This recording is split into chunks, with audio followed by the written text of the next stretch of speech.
MCQs review exercise की MCQs आ रहा है जी, ये हमने देखने हैं। इसको मैं रिपीट कर देता हूँ। A collection of element in which repetition of any kind is allowed is known as, देखिए इसको सीक्वेंस बोलते हैं। क्या बोलते हैं जी? सीक्वेंस बोलते हैं। सिंपल सा पॉइंट है जी, बहुत ही सिंपल सा क्लियर हो गया जी। फिर आपको गिवन है 3 सेकेंड MCQ 3, 5, 7 और 9। कहते हैं कि इसका नेक्स्ट टर्म देखिए, इनमें 2 जोड़ दोगे 5 आएगा, इनमें 2 जोड़ दोगे 7, इनमें 2 जोड़ दोगे 9, तो इनमें 2 जोड़ दोगे 11। इसका करेक्ट ऑप्शन होगा। करेक्ट जी, बिल्कुल करेक्ट। आगे थर्ड MCQs को देखे, ये भी हो गया, ये भी हो गया। अब थर्ड की तरफ देखते हैं। 4, 8, 12 और 16। कहते हैं कि इसका एन टर्म क्या होगा? एन टर्म इनमें ये निकाल दो, तो ये रिथमेटिक है। कौन सा है जी? रिथमेटिक है। तो हम फार्मूला इस्तेमाल करेंगे A1 प्लस n-1 इनटू में D होगा। अब देखते जाइए एनथ फार्मूला। अब A1 की वैल्यू 4 होगी, n-1 को छोड़ दो, D की वैल्यू 8 में से 4 को निकाल दोगे तो इसका रिजल्ट होगा 4। Point clear. An equal to 4। अब 4 मल्टीप्लाइड होगा 4n, आगे मल्टीप्लाइड होगा माइनस, ये दोनों कैंसल, an की वैल्यू आएगी 4n। पॉइंट क्लियर जी। तो हमने 4n को देखना होगा, ये इसका करेक्ट ऑप्शन होगा। कोई कंफ्यूजन? नो सर, कोई कंफ्यूजन नहीं। अब आएंगे MCQs नंबर 4 की तरफ। क्या लिखा हुआ है जी? MCQs नंबर 4 लिखा हुआ है 30, 27, 24, 21 अप टू n टर्म। हमने इसका क्या करना है? फाइंड करना है। तो सोल्यूशन को देखते जाइए। इधर कितना डिफरेंस है? इधर -3 है। इधर कितना है? इससे ये निकाल दोगे -3। अर्थमेटिक है। Journal formula A1 plus n-1 into D। तो an इक्वल टू A1 की वैल्यू 30 होगी, 30, n-1 को छोड़ दो, D की वैल्यू है -3। an इक्वल टू 30, -3 इधर मल्टीप्लाइड होगा -3, ये इसके साथ माइनस प्लस होगा, इनको इसके साथ 8 कर दोगे तो ये 33 होगा, -3n। अब आपने देखना है 33 माइनस n, 33 माइनस n, इसमें क्या मांगा जा रहा था? 33 माइनस n। बहरहाल इसको देखते हैं कि इसका क्या रिजल्ट निकल आते हैं। इसके साथ मैंने एक और फार्मूला यूज़ करना था। बहरहाल इनी हाउ इसका n टर्म मैंने निकालना था, तो 33 है। बहरहाल इनी हाउ an प्लस 3 इसका करेक्ट ऑप्शन। अब ये जो 4th है इसका रिज़ल्ट क्या आता है जी? इसमें हम एक चीज़ और कर सकते हैं। बहरहाल इनी हाउ इस MCQs को हम करेक्ट कर सकते हैं, क्योंकि ये MCQs मुझे गलत लगी, लेकिन बहरहाल कोशिश करते हैं कि सही हो जाए। अगर मैं क्या कर दूँ, बहरहाल ये करेक्ट नहीं है। इसका ऑप्शन ये आ रहा है, लेकिन इसमें ये ऑप्शन नहीं है। बहरहाल इसको काइंडली चेक करें। आई थिंक मैं भी गलत हो सकता हूँ। बहरहाल इनी हाउ इसकी जो ऑप्शन है इसमें ये ऑप्शन अब हमें नज़र नहीं आ रहा। बहरहाल इनी हाउ इसको चेक कर दे। नेक्स्ट MCQs क्या है? नेक्स्ट को देखते हैं जी। MCQs अब देखिए MCQs नंबर 5 ये हैं, और अगर आप इसका देखें इन दोनों में डिफरेंस कितना है? -2। इससे ये निकाल दोगे तो -2 होगा। सारों में डिफरेंस जब सेम होगा तो आपका रिथमेटिक सीक्वेंस आएगा, n-1 इंटू D। an अपनी जगह, A1 की वैल्यू 8 है, डिफरेंस कितना है? -2 है, तो मैंने -2 डाल दिया। an इक्वल टू 8, ये इधर मल्टीप्लाइड होगा -2n, माइनस +2, तो an इक्वल टू 8 में से 2 डाल दो, 8 में से 2 डाल दोगे। बहरहाल A1 को छोड़ दिया है उन लोगों ने, A1 को क्या किया हुआ है? छोड़ दिया है, और -2 भी मल्टीप्लाइड नहीं किया है, तो ये ऑप्शन क्या होगा? करेक्ट होगा। इसमें सिर्फ A1 D की वैल्यू सिर्फ पुट की है, आगे सिंप्लीफिकेशन भी नहीं किए हैं, तो इसका जो D ऑप्शन होगा वो करेक्ट होगा। ये ऑप्शन इसका करेक्ट होगा। सिंपल सा रिजल्ट है जी। नेक्स्ट देखते हैं। नेक्स्ट हमने क्वेश्चन नंबर 2 को क्या करना है? सॉल्व करना है। Question number 02, look at the following sequence. Look at the following sequence. Look at the following sequence. हमें क्या किया गया? Number 1, what come the next? 2 4 6 8, ये जगह मैंने फिल करनी है और ये जगह भी मैंने फिल करनी है, यानी इधर बॉक्स में कुछ डालना है, इधर बॉक्स में कुछ डालना है। अब देखते जाइए, ये तो सिंपल है जी। 2 के बाद 4 है, 4 के बाद 6 है, 6 के बाद 8 है, 8 के बाद 10 होगा, 10 के बाद 12 होगा। ये तो सिंपल सा रिजल्ट हो गया।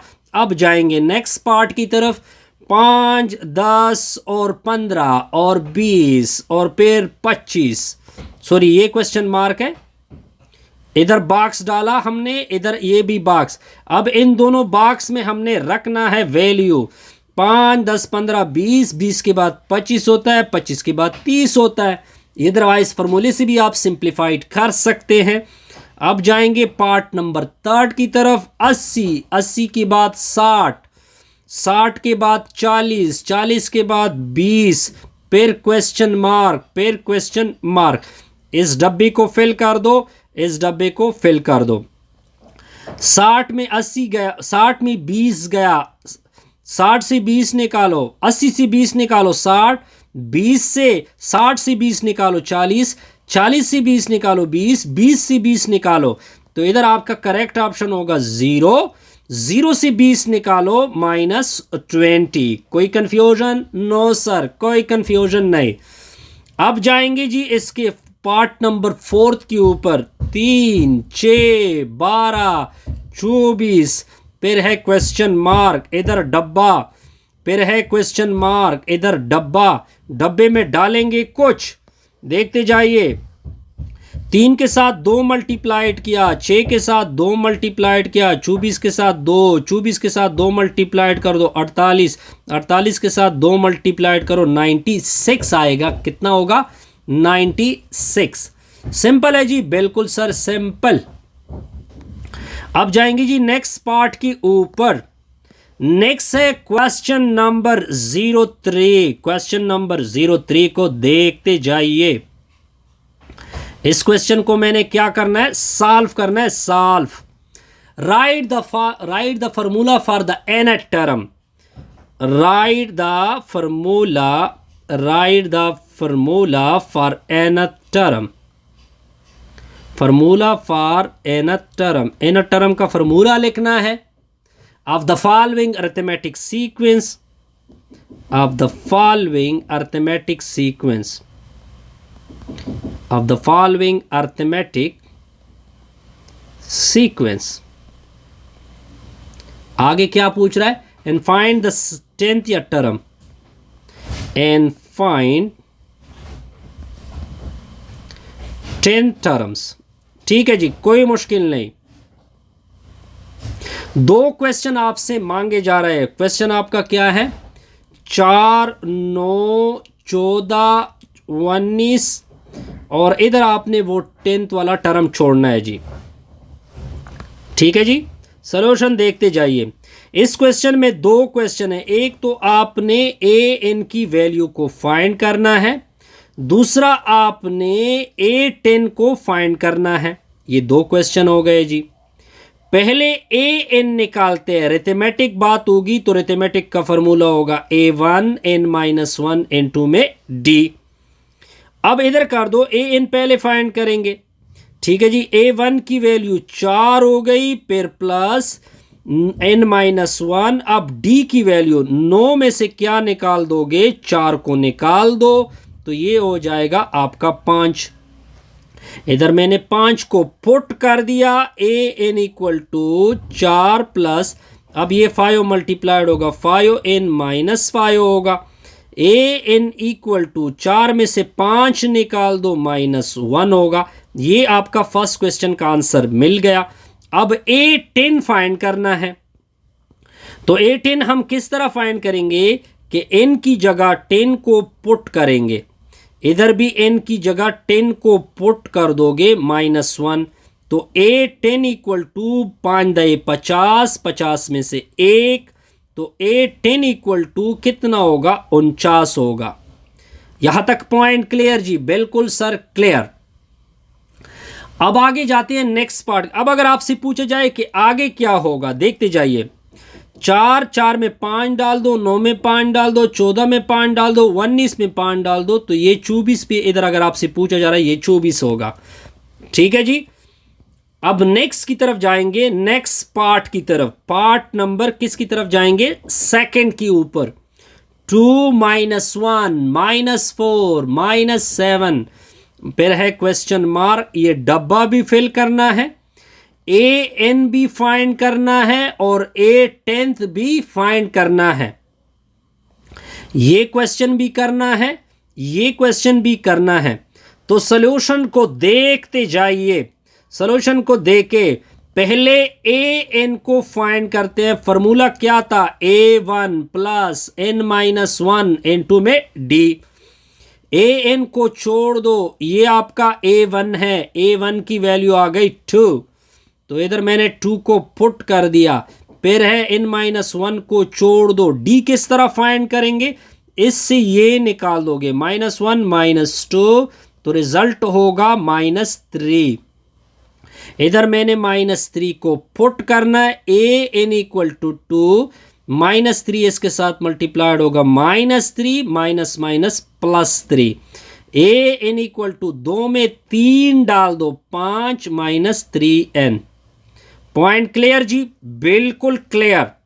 अब हमने A10 को निकालना है, तो n की जगह 10 को पुट कर दोगे, 3 and 2 क्या होगा, 10 होगा। तो A10 equal to 5 -30। A10 equal to 5 में से 30 निकाल दो, -25। तो अगर इस बॉक्स में मैंने क्या डालना है, -25।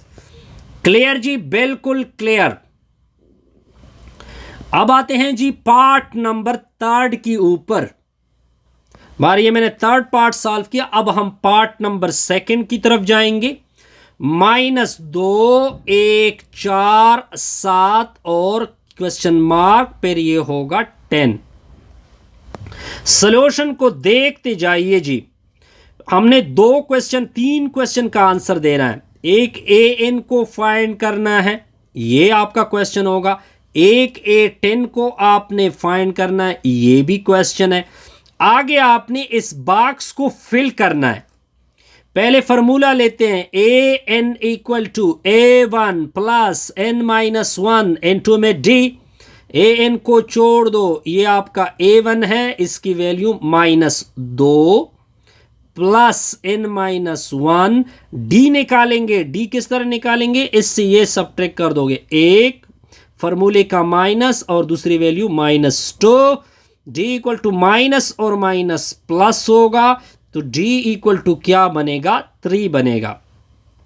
इधर मैंने 3 को पुट कर दिया। an इक्वल टू -2, 3 मल्टीप्लाइड होगा 3n, आगे मल्टीप्लाइड होगा -3।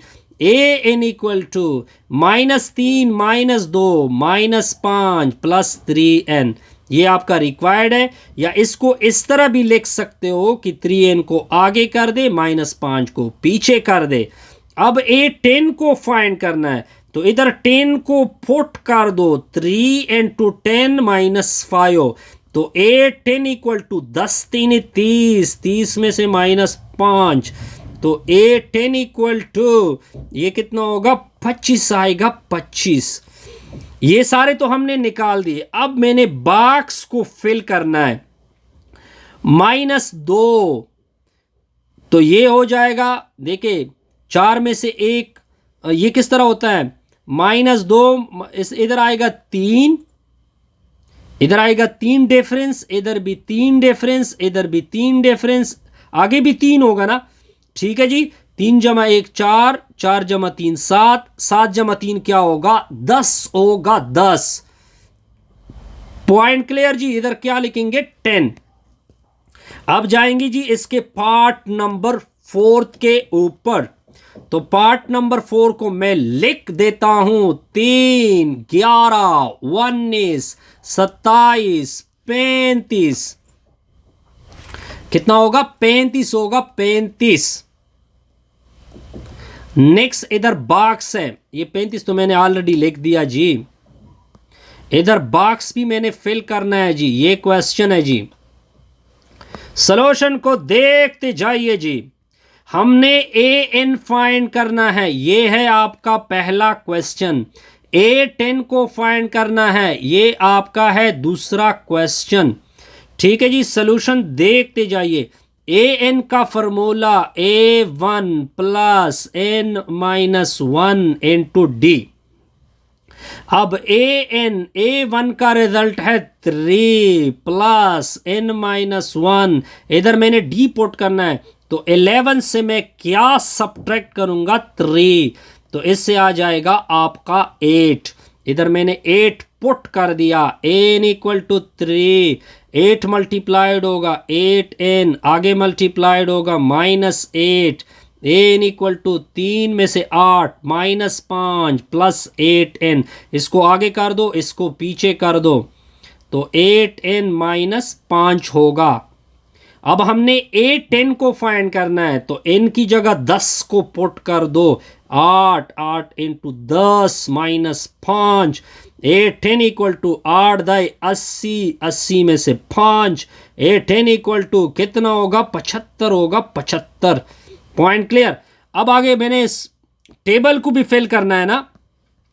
अब देखिए 3 में 8 गया, 11, 8 में इधर 8 जमा कर दो, जितना डिफरेंस आए वो भी 8 कर दो, इधर 8 करोगे 35 आएगा। ये आपका करेक्ट ऑप्शन होगा। पॉइंट क्लियर जी, बिल्कुल सर क्लियर।